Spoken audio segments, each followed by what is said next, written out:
Fue el guerrero más extraordinario del antiguo Egipto. Un soldado que jamás perdió una batalla.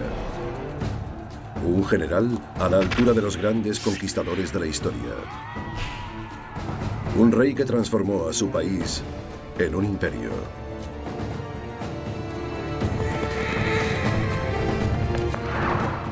Con el descubrimiento de nuevas pruebas y con la ayuda de los últimos análisis forenses, podemos desvelar por fin los secretos de su genio militar y de los demonios interiores que le alentaron. Esta es la asombrosa historia de Tutmosis III, el Napoleón de Egipto. Tutmosis, el faraón guerrero.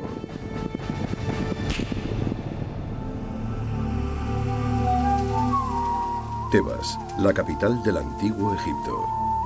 Estamos en el año 1457 antes de nuestra era, hace casi 3500 años. La reina Hatshepsut, que ha proporcionado 20 años de paz y prosperidad a su nación, acaba de morir. Pero Hatshepsut no es una reina cualquiera. Es una reina que ha gobernado como un rey. Algunos egipcios lamentan su fallecimiento, otros se alegran. Consideran que ha acumulado demasiado poder para ser una mujer.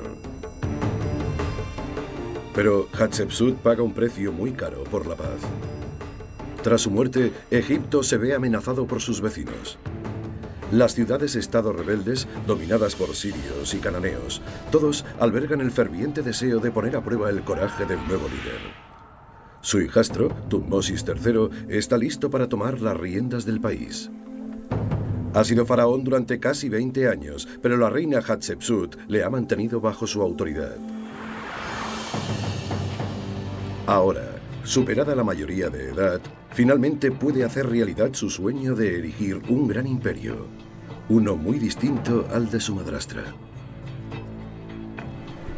Pero Tutmosis carece de experiencia como rey y como guerrero. Nadie sabe si podrá vencer a los enemigos de Egipto, ni si podrá hacer olvidar el recuerdo de su madrastra y aprovechar la oportunidad. Tutmosis comienza a preparar a sus hombres para la guerra.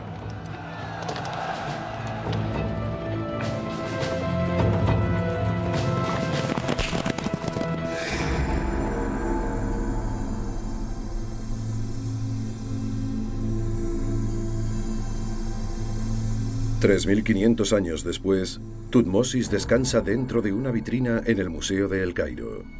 Su rostro parece insinuar una leve sonrisa. Es el rostro de un magnífico guerrero que forjó un imperio. Esta momia corresponde a uno de los personajes más importantes de la historia. Este hombre era un guerrero. Hoy todavía se estudian sus gestas en todas las academias militares del mundo. Por eso, cuando le miro, me pongo a temblar. Tiemblo por el poder de este hombre que convirtió a Egipto en un imperio.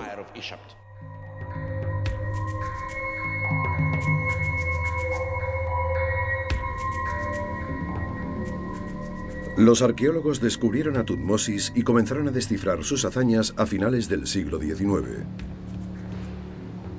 El arqueólogo francés Gaston Maspero examinó su cuerpo a conciencia. Tiene el cuello fracturado. Alguien ha separado su cuerpo y sus 4 extremidades. Los pies y los brazos están rotos en fragmentos. Maspero sabía que no eran heridas de guerra. Se trataba de los desperfectos causados por los sospechosos habituales.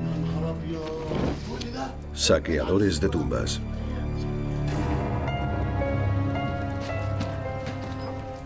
Los ladrones sacaron la momia de Tutmosis III de su ataúd, desvalijaron su sepulcro y le quitaron sus joyas.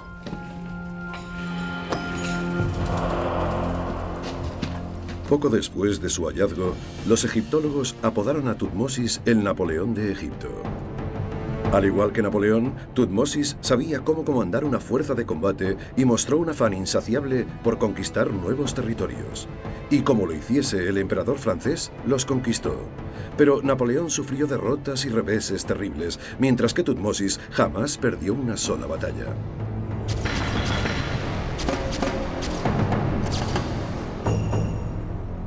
Sin embargo, la sonriente y deteriorada momia no nos dicen nada sobre el personaje, ni de las pasiones que le empujaron. Aunque él guarda silencio, tal vez su tumba pueda proporcionarnos alguna información. El Valle de los Reyes, el lugar de descanso eterno de muchos de los grandes faraones de Egipto. Aquí, el doctor Ian Shaw, experto en jeroglíficos antiguos, leerá los muros de su sepulcro y nos contará algunas cosas sobre el hombre que los erigió.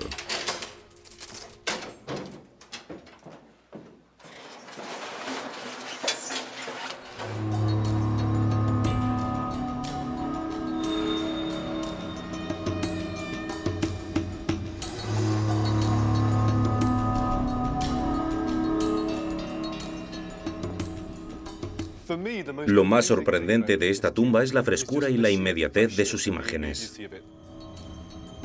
Los muros nos dicen que Tutmosis era mucho más que un simple guerrero.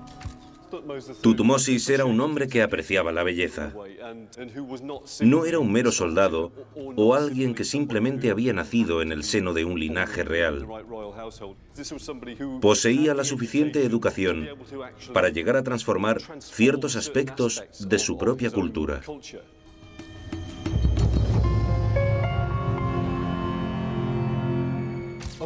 Aquí arriba vemos al rey. Aquí se hace referencia a la muerte del rey y a su transformación en una especie de dios sol. Las inscripciones describen asimismo los conjuros mágicos que le ayudarán a llegar al más allá. Antiguamente se creía que los faraones como Tutmosis eran más que reyes, eran seres sobrehumanos destinados a la inmortalidad. Pero aquí, en la Tierra, el joven Tutmosis tal vez no era tan divino. Había nacido en un mundo dominado por su madrastra. Hatshepsut era la esposa preferida de su padre, el faraón.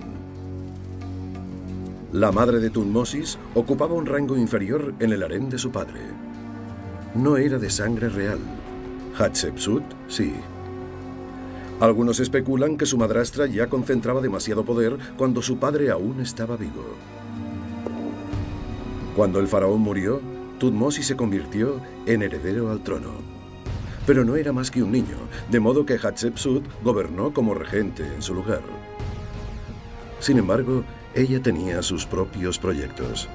Envió exploradores a tierras lejanas, importó aceites, incienso, perfumes y oro. Encargó la construcción de grandes templos y monumentos, y a los 10 años de regencia hizo algo inconcebible. Se autocoronó faraón. Ninguna reina había hecho jamás algo semejante, y mucho menos en vida de un heredero legítimo al trono. Se vestía como un rey, lucía ropa de hombre y la barba postiza tradicional de los faraones. Se hacía representar como un varón en esculturas y relieves. Para un país conservador como Egipto, su conducta era un ultraje. Bajo su reinado, Egipto evitó la guerra durante más de 2 décadas.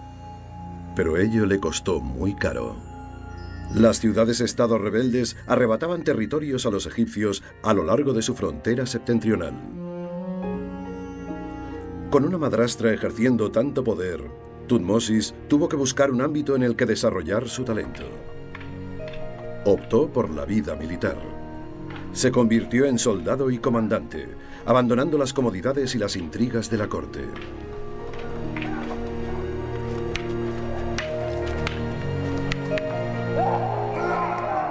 Se entrenó para ser un guerrero mientras esperaba que llegase su momento. Entonces, en el año 1458 antes de nuestra era, Hatshepsut exhaló su último suspiro. Nadie sabe la causa de su muerte. Sigue siendo uno de los misterios sin resolver del antiguo Egipto.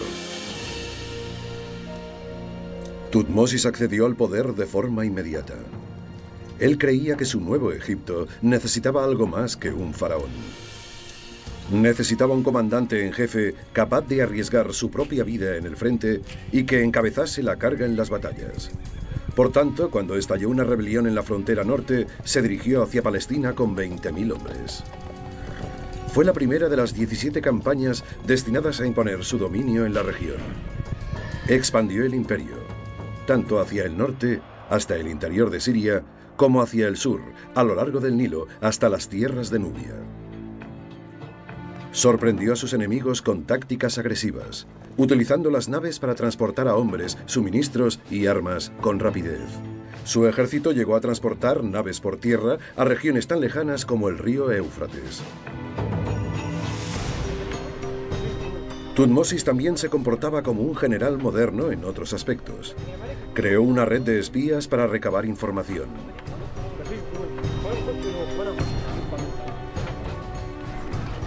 Pero con los barcos, los nuevos medios de transporte y el espionaje no era suficiente. Necesitaba armas. Armas superiores que socavasen el afán de lucha de sus enemigos. Y para ello, recurrió a la mejor tecnología de la época.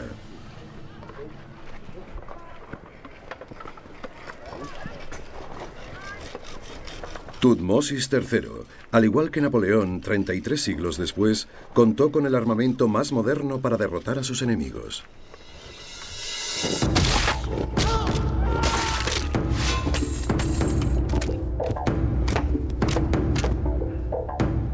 ¿Qué tipo de armas empleaba Tutmosis? El doctor Thomas Hulit, arqueólogo de la Universidad de Durham, y Tom Richardson, de la Armería Real, son grandes expertos en armamento de la antigüedad. Han venido a Egipto para poner a prueba las armas del faraón. Se vivía una verdadera carrera armamentística. Cada nueva mejora en el diseño de las armaduras provocaba el desarrollo de nuevos tipos de armas cada vez más efectivas. El arco y la flecha eran la artillería de la época. Había dos tipos básicos de arco y Tutmosis los utilizaba ambos de modo sistemático.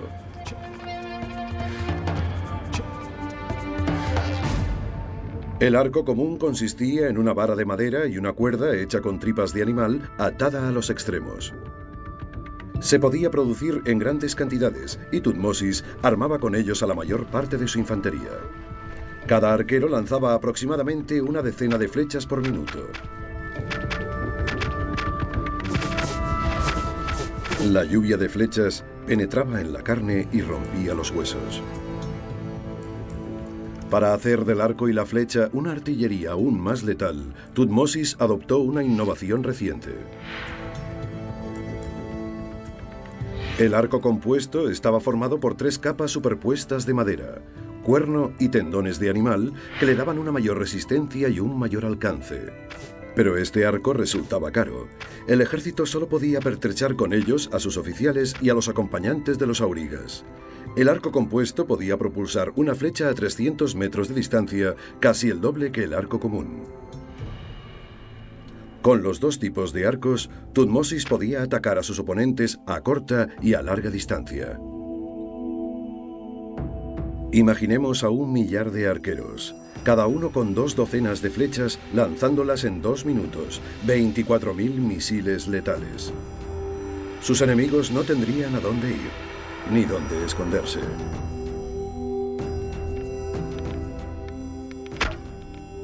Pero todos los ejércitos poseían arcos y flechas y Tutmosis tenía que proteger a sus hombres de ellas. La solución era la armadura. Eso significaba usar los chalecos antibalas de la época, una tecnología tan eficaz que su uso se prolongó durante generaciones.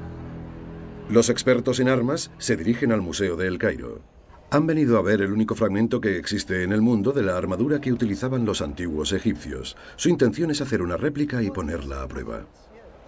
Wow, so there's the first one of Tutankhamun's chariots.